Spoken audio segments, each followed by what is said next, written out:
Download and upload more than ever before with an ultra-fast fiber connection. With 3 simple steps, you can be the one with an SLT fiber optic connection. Visit slt.lk.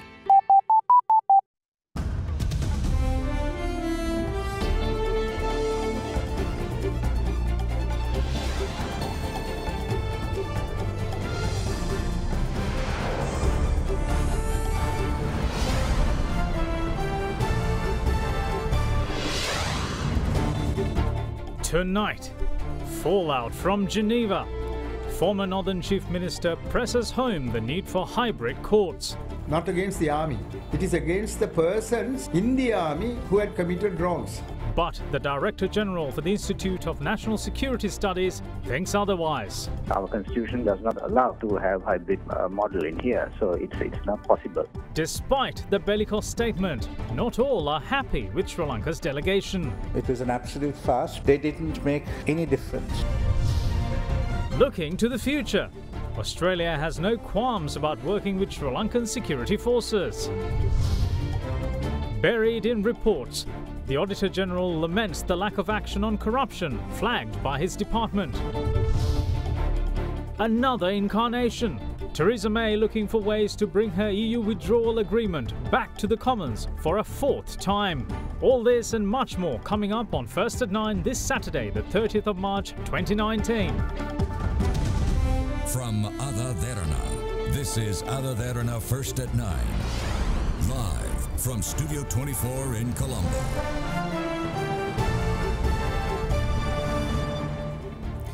Good evening and welcome to First at 9. I'm Dhammikek Naika. Let's start you off with your local story.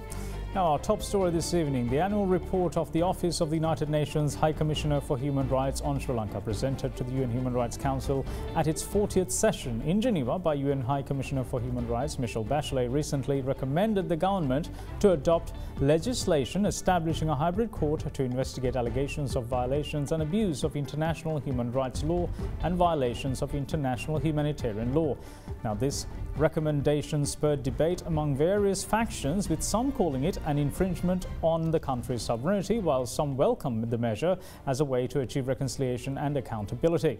Speaking to First at 9 today, former Chief Minister of the Northern Province, C.V. Vigneswaran, called on the government to take immediate steps to appoint a hybrid court consisting of foreign judges and brushed aside allegations of it being unconstitutional.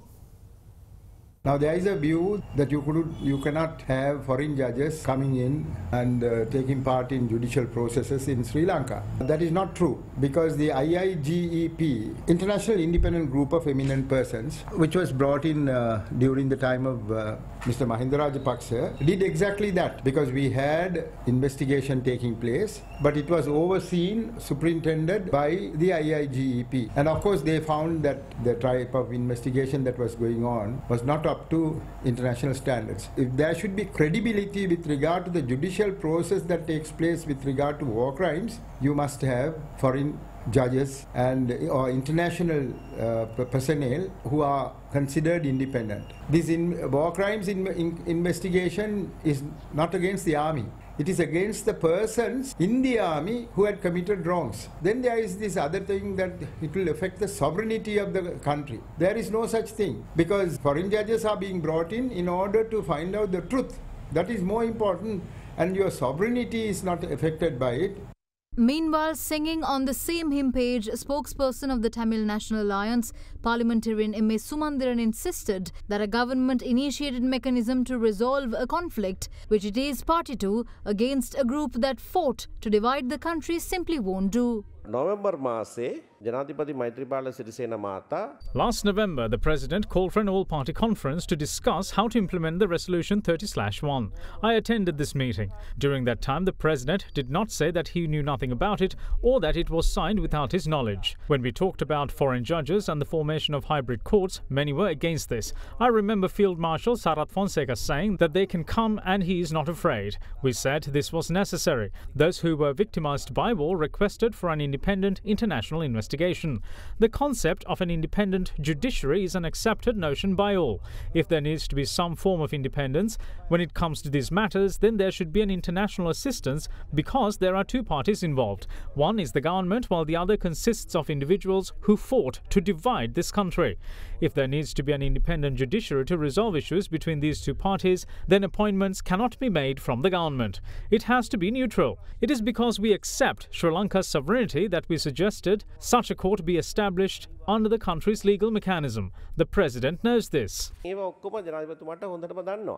In the meantime, speaking at the same forum yesterday, founder and executive director of the Centre for Policy Alternatives, Dr. Pakisoti Saravanamuthu sounded his disappointment over the Sri Lankan delegation and its recent conduct in Geneva. Just a little bit on the delegation that was sent by President Sirisena. It was a farce. It was an absolute farce because at the end of the day, they didn't make any difference to the outcome. But all of this was done because all of this is happening against the background of a presidential election race. What it does mean, of course, is that Geneva will be an issue as far as the presidential election is concerned. And the issue is about one part of the polity wanting to have foreigners pass judgment on war heroes and turn them into war criminals, and another part defending this to the hilt. There is nothing in our constitution which says that foreigners cannot be part of any of these processes. The issue is also in terms of, is there a domestic mechanism for accountability in this country? If you don't do the court case, then there's always the prospect of people turning around and saying that the entirety of the security forces are liable to do these kinds of things. Now, staying on the subject, Director General of the Institute of National Security Studies in Sri Lanka, Asanga Abegunasekara, meanwhile have other ideas about the prospect of hybrid courts on Sri Lankan soil. Speaking to First at 9, he called the constitutionality of it into question, insisting that Sri Lanka must have its own mechanism in resolving this issue. In the meantime, convener of the civil organisation Rata Surakimu and constitutional expert Attorney at Law Krishmal Varnasuri is also of the view that foreign judges cannot be included in proposed war crimes court under any circumstances. Convener of civil organisation Rata Surakimu and constitutional expert Attorney at Law Krishmal Varnasuri was quoted by a local media outlet as saying that if foreign judges could be brought in for want of suitable judges to hear cases, then Sri Lanka could surely secure the services of a foreigner as the president on the same basis. Varnasuri went on to say that UN High Commissioner for Human Rights Zaid Rad Al Hussein's recent declaration that foreign judges were needed in the proposed hybrid court due to lack of credibility in the domestic justice system wasn't acceptable. He insisted that Sri Lankans could be tried only by a local judicial mechanism manned by Sri Lankans. However, Varnasuri concedes that foreign observers as well as experts could be invited to facilitate the process. Meanwhile, Director General of the Institute of National Security Studies, Asanga Abegunasekara, went a step further and questioned the constitutionality of setting up hybrid courts on Sri Lankan soil. There will not be a hybrid court, and so what the Foreign Minister Tilak Marakona has clearly mentioned is that there's not our constitution does not allow to have hybrid model in here, so it's not possible. So actually the Minister is also correct, and also the President is absolutely correct in this. So because if you look at the countries that hybrid courts were put up, like in Cambodia, which I have gone, and in Sierra Leone or Kosovo, these are completely different scenarios, and you cannot compare these to this what happened here in this for the armed conflict. We have to have our local mechanism, and I'm sure we have had a lot of success as a country for 10 years. If you look at the amount of work we have done, it's tremendous work we have done. And the laws have to apply equally, and you cannot have one set of rule for one nation and another set for another. So. The United Nations Subcommittee on Prevention of Torture is set to carry out its first visit to Sri Lanka from the 2nd to the 12th of April to examine the treatment of people deprived of their liberty and the safeguards in place for their protection against torture and ill treatment. Issuing a communique today, the UN stated that the 4-member delegation will meet government officials and hold discussions with relevant ministries, as well as meeting with the Human Rights Commission and civil society organisations. Their talks in Colombo will also focus on advising and assisting the Sri Lankan authorities regarding the measures that they must take to be in complete compliance with obligations contained on the optional protocol on the UN Convention Against Torture and the establishment of an independent national preventative mechanism.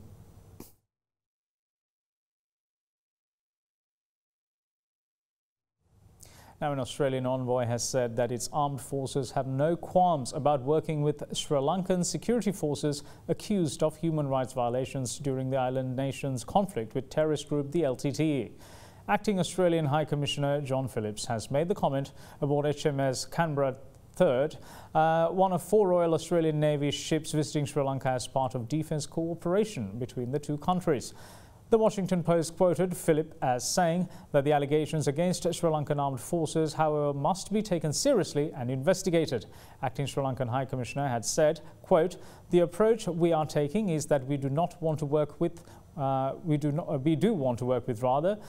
Sri Lankan tri-forces, and the war finished 10 years ago. So we need to think about the future," unquote. Touching on the allegations, Phillips said, quote, "We do know that there are serious allegations. We certainly believe that they should be taken seriously," unquote. He had added that the Sri Lankan government's recent co-sponsoring of a resolution that the United Nations Human Rights Council reiterating its commitment to investigate the allegations gives Australia confidence. In the meantime, Air Commodore Richard Owen has said that the two sides are exploring ways to combat common threats in the region.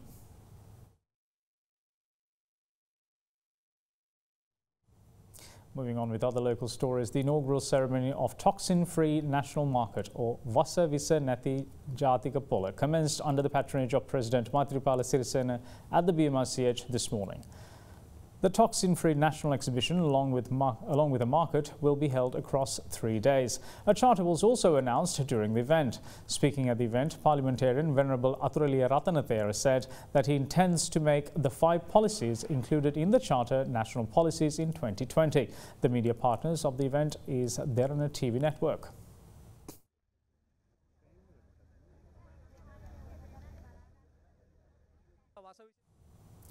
Prime Minister Ranil Wickremesinghe is concerned of lack of funds being available to local bodies following the defeat of expenditure heads of 2 ministries during the committee-staged budget debate. Addressing a function worked off in Hambantota yesterday, the Premier urged those present to quiz the opposition as to why they defeated the expenditure heads. The foundation stone was laid for the new sports complex in Veeraville of Hambantota at a cost of 350 million rupees yesterday under the patronage of Prime Minister Ranil Wickremesinghe.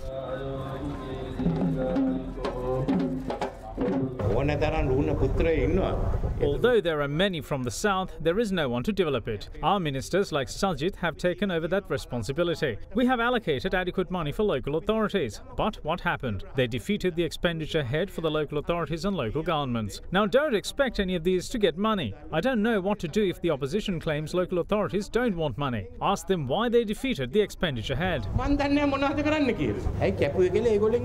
In the meantime, the Premier engaged in a tour of the Hambantota port this morning. We can have a marine.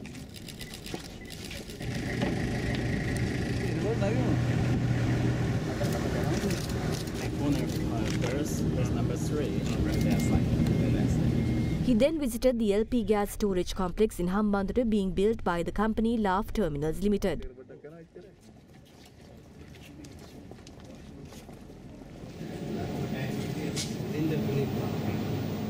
In the meantime, Prime Minister Ranil Wickremesinghe visited the youth program Yonpuraya in Veeraville last evening.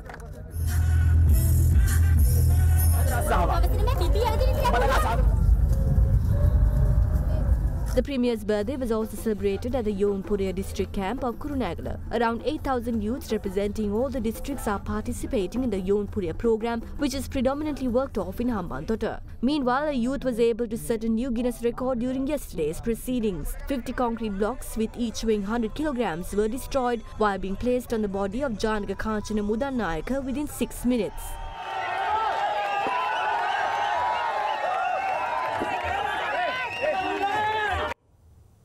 Now, opposition leader Mahinda Rajapaksa sees the recent defeat of the expenditure heads of 2 ministries during the committee stage budget debate as a triumph, characterising it as the first attack in the efforts to defeat the present government. He made his views clear on several fronts while speaking in Panadura yesterday. Opposition leader Mahinda Rajapaksa attended a function to hand over stationery to students to celebrate the 1-year anniversary of the Bandaragama Pradeshiya Sabha's current term. The event was held at Mahinda Vidyalaya in Alubomulla of Panadura yesterday. I don't know for how long they would postpone provincial council elections. We went to court asking for elections, but they didn't listen to our requirements, stating elections can't be held until 4.5 years have passed. Even courts now have to function according to laws formed by the parliament. If the parliament passes a wrong law, the courts have to adhere. They passed the 19th Amendment to the Constitution to take revenge from our family, deceiving the President. The President didn't even know that his tenure and the powers were pruned. Our backbenchers defeated 2 expenditure heads of the budget. This government can't even collect their own parliamentarians for the vote. However, we launched the first attack. As he made his exit following the event, members of the media quizzed the opposition leader.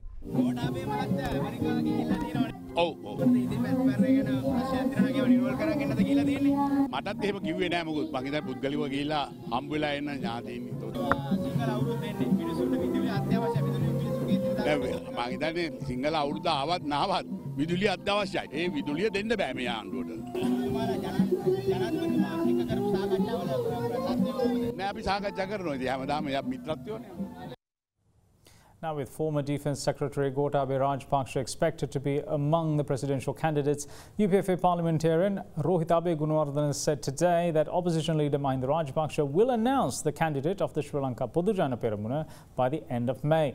Addressing a program called Gama Samanga Pilisandarak, the parliamentarian went on to say that a presidential election is the only solution for the issues prevailing in the country.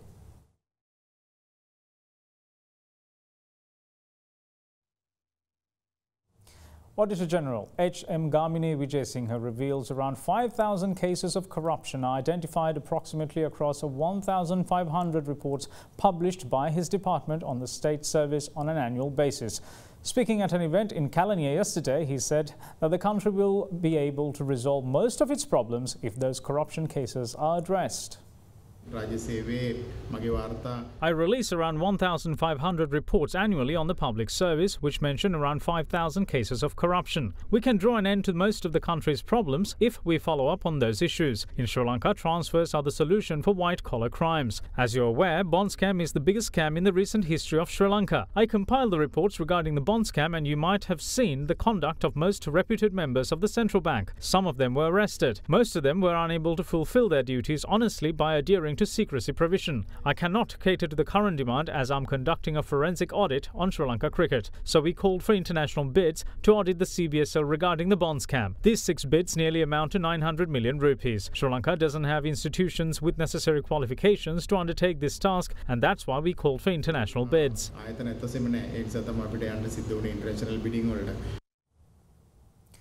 The Colombo Additional Magistrate today granted permission to the Colombo Crime Division to detain and question underworld figure Mohammed Najim Imran, alias Kanjipan Imran, under the Prevention of Terrorism Act for a period of 3 months. The order was issued following a request made by the CCD after producing Kanjipan Imran before the Colombo Magistrates Court today. Kanjipan Imran was recently arrested at the Katunayake airport when he arrived to Sri Lanka after being deported from Dubai. He was arrested along with drug kingpin Markandre Madush at a party in Dubai. Kanjipan Imran will again be produced before court on the 8th of next month.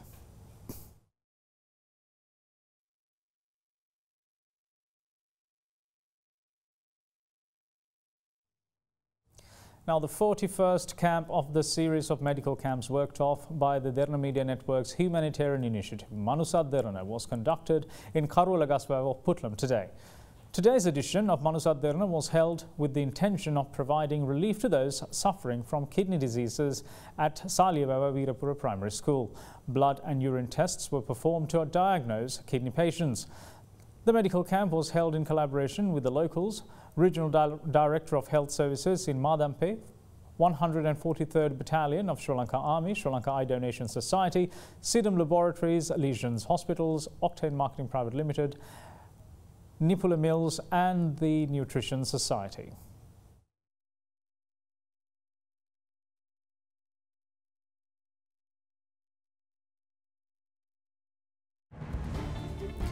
We take a look at Sri Lanka's appreciating currency on the other side of this break. Stay tuned.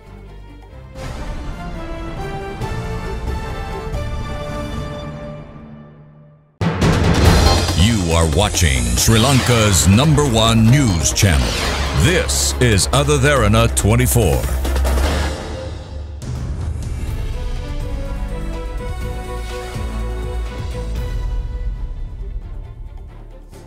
Welcome back. You're watching First at 9.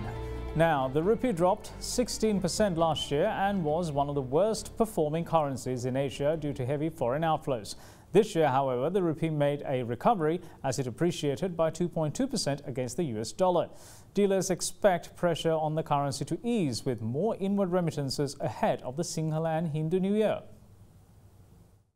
During the year 2018, the Sri Lankan rupee depreciated by 16.4% against the US dollar while also depreciating against other major currencies. However, during 2019 up to the 13th of March, the Sri Lankan rupee appreciated by 2.2% against the US dollar. Furthermore, reflecting cross-currency movements, the rupee also appreciated against other major currencies except for the sterling pound during this period. Since the pressure on the exchange rate has now eased, the central bank removed the margin requirement on both vehicle and non-essential consumer goods imports, effective from the 7th of March this year. Just yesterday, the Sri Lankan rupee closed 0.4% stronger as dollar inflows from inward remittances ahead of the traditional New Year celebrations helped bolster the local currency. Dealers expect pressure on the currency to ease with more inward remittances ahead of the traditional Sinhala Hindu New Year falling on the 14th of April.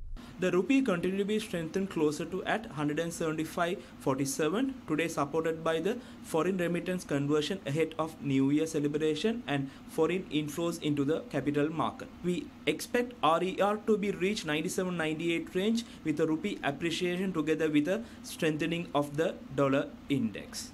Meanwhile, speaking to First at 9 business cycle analyst Dr. Kenneth De Silva said that the investment environment must remain favourable if the rupee is to further strengthen in the long run. Fundamentals have changed for the rupee to appreciate is something that we have to look at carefully, and the answer whether anything has changed significantly is no. The investment environment still remains fairly weak, and the production environment also is in the similar state of affairs, and therefore whether the rupee could remain at these levels is a question. In the short run, I think the rupee will remain at around the 178 levels, but in the longer run, unless there is significant changes to the investment environment and the production sectors of the economy, the rupee will not be in a position to hold its current course.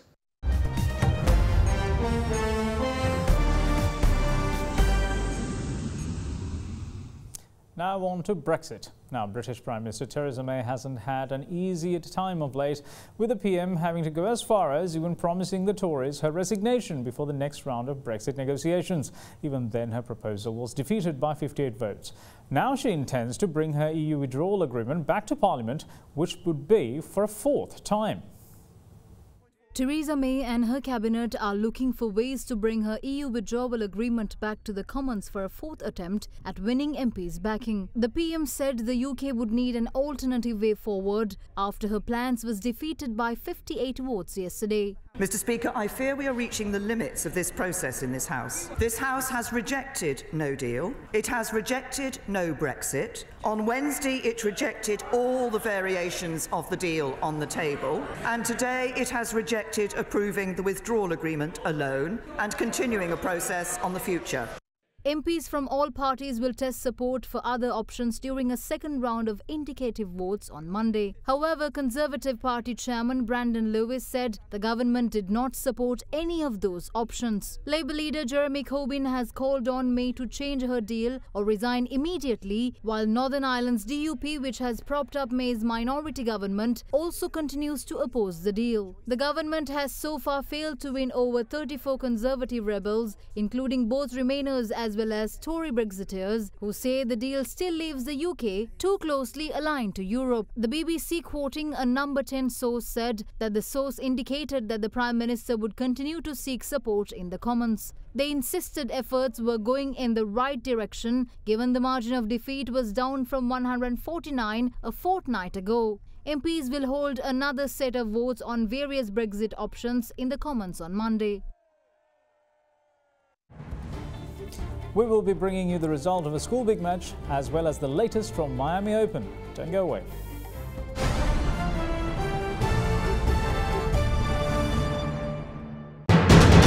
You are watching Sri Lanka's #1 news channel. This is AdaDerana 24.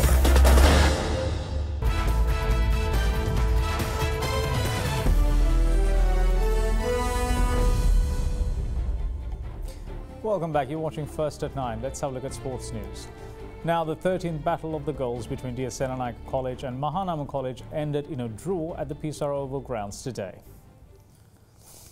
Being invited to bat first, DS Senanayake College scored 244 runs for the loss of 9 wickets and declared their innings, while Mahanama College also declared their innings on 196 runs with 1 wicket in hand in their first innings.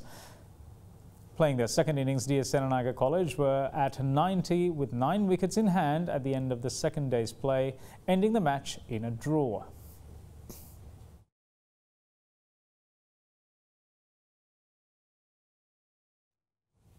Moving on to tennis, 20-time Grand Slam champion Roger Federer breezed into the final of the Miami Open yesterday, giving himself a chance to add to his impressive 100 career titles. The man awaiting him in the final is John Isner after he overcame a teenage qualifier in 2 tiebreaks. Reigning champion John Isner twice fought back to end Canadian teenager Felix Auger-Aliassime's run at the Miami Open with a 7-6, 7-6 win in the semi-finals yesterday.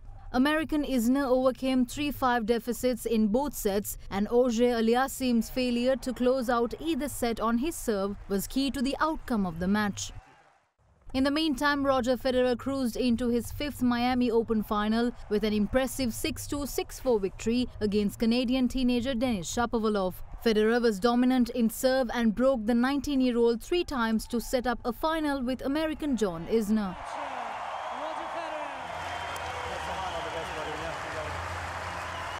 I love it. I honestly love big servers, to watch them if they're going to ace every second or third point. For me, that's exciting because it's like penalty shootout in soccer, and it's just in tennis. So I actually quite enjoy it. So for me, I'll be the goalie.